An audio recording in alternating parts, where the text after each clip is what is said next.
Saudara, sejumlah daerah diterpa cuaca buruk. Lalu bagaimana analisa dari BMKG? Kita akan menanyakan langsung kepada Deputi Bidang Meteorologi BMKG, ada Bapak Guswanto yang telah bergabung secara daring. Selamat pagi Pak Guswanto, salam sehat selalu. Selamat pagi dan salam sehat selalu. Iya Pak Guswanto, ini kan ada beberapa kejadian yang disebabkan oleh cuaca ekstrim begitu, kalau saya nanti salah boleh dikoreksi, yang terjadi di daerah timur Pulau Jawa hingga Pelabuhan Gilimanuk gitu ya Pak ya. Ini kejadian ini sudah hampir 1 minggu. Nah, dari analisa BMKG ini apa Pak yang menyebabkan ini merupakan fenomena atau memang kejadian tahunan? Apa yang sedang terjadi saat ini? Baik, jadi kalau kita lihat saat ini, pada awal tahun kita mendeklar tentang adanya fenomena El Nino dan Ya. sampai saat ini posisinya masih lemah. Kemudian kita juga di fenomena eh, regional itu ada namanya dinamika atmosfer. Nah, dinamika atmosfer ini saat ini lebih banyak mempengaruhi. Misalkan kalau kita lihat dari awal tanggal 4 BMKG mengeluarkan peringatan dini, itu pada tanggal 4 itu muncul tentang gelombang Kelvin. Di sana memberikan propagasi ke wilayah-wilayah yang terjadi adanya peningkatan curah hujan. Kemudian Hmm. dilanjutkan dengan adanya gelombang Rossby ya.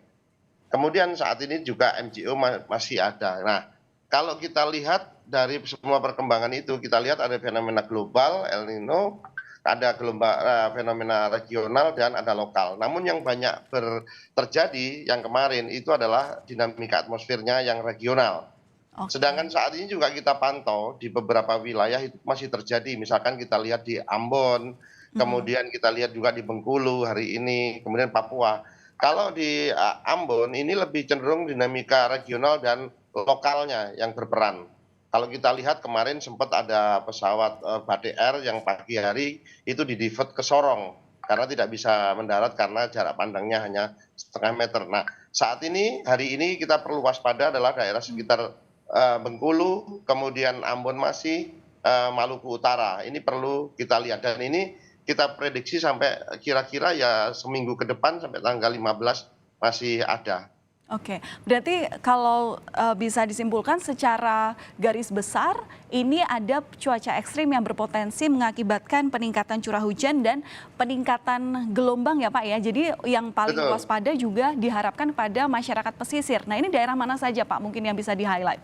Baik, kalau kita lihat untuk perakiraan cuaca di beberapa wilayah periode 10 sampai 14 Juli, Mhm. itu kita lihat ada Aceh, Riau, Kepulauan Riau, Sumatera Barat, Jambi, Bengkulu, Sumatera Selatan, Kepulauan Bangka Belitung, dan Lampung. Mhm. Kemudian kita lihat kalau dari radar BMKG juga bisa kita lihat ya, saat ini kita lihat di itu ada juga Banten, kemudian ada Jawa Tengah dan sebagian Jawa Timur, Bali, Nusa Tenggara, sampai nanti di Maluku Utara. Namun posisi Jawa Timur saat ini juga sudah mulai mereda ya kalau kita Oke. melihat. Sedangkan Hmm. ini masih kita lihat juga tanggal 15 sampai 17 Juli itu juga masih terjadi di wilayah timur. Kita lihat di sana sebagian Bali, Nusa Tenggara ya. Kemudian kita lihat di sebelah sisi utara ada Gorontalo, ada Manado, Sulawesi Utara, kemudian Sulawesi Barat juga masih terjadi, Papua dan Papua Barat. Ini perlu kita waspadai. Oke. Kira-kira itu dan gelombang tinggi 2,5 sampai 6 meter ini masih terjadi di wilayah Samudra Hindia, Oke. terutama di sebelah selatan Pulau Jawa dan sebelah barat daripada Pulau Sumatera, di mana itu terjadi gelombangnya 2,5 sampai 6 meter.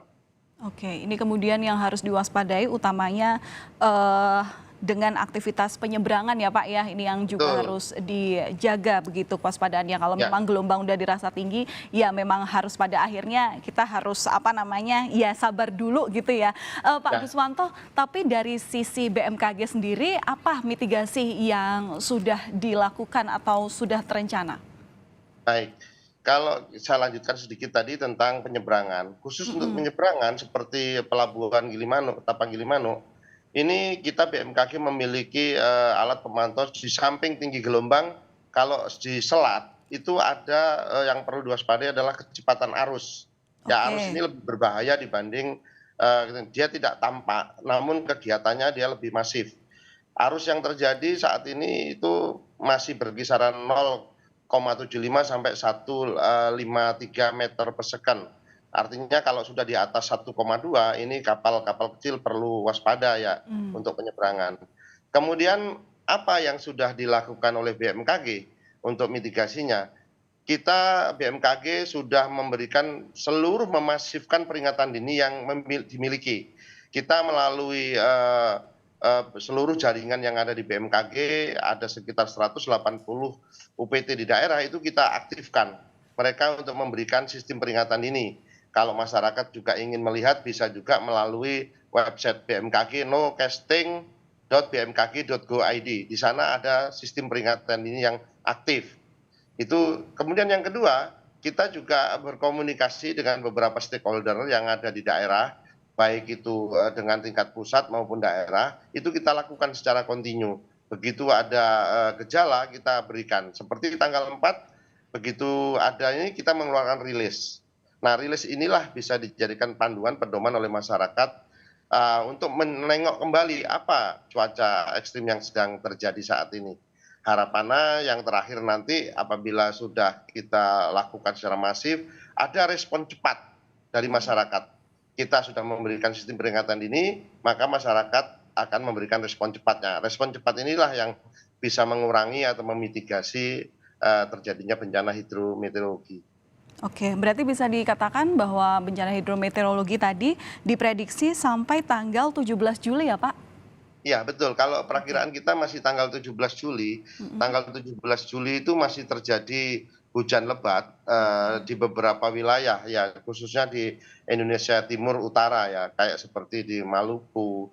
Kemudian karena di sana faktor lokal akan meningkat di wilayah-wilayah Maluku, kemudian Maluku Utara itu akan terjadi, di mana faktor lokal lebih dominan.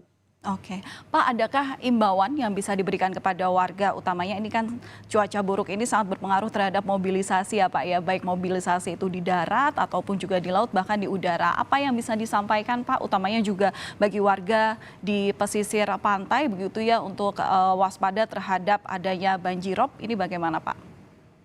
Yang bisa dilakukan atau disampaikan BMKG kepada masyarakat, yang pertama adalah masyarakat agar tetap tenang dan waspada, Mhm. karena walaupun kita katakan saat ini adalah kemarau ya, memang saat ini faktanya terjadi bencana cuaca ekstrim, ya.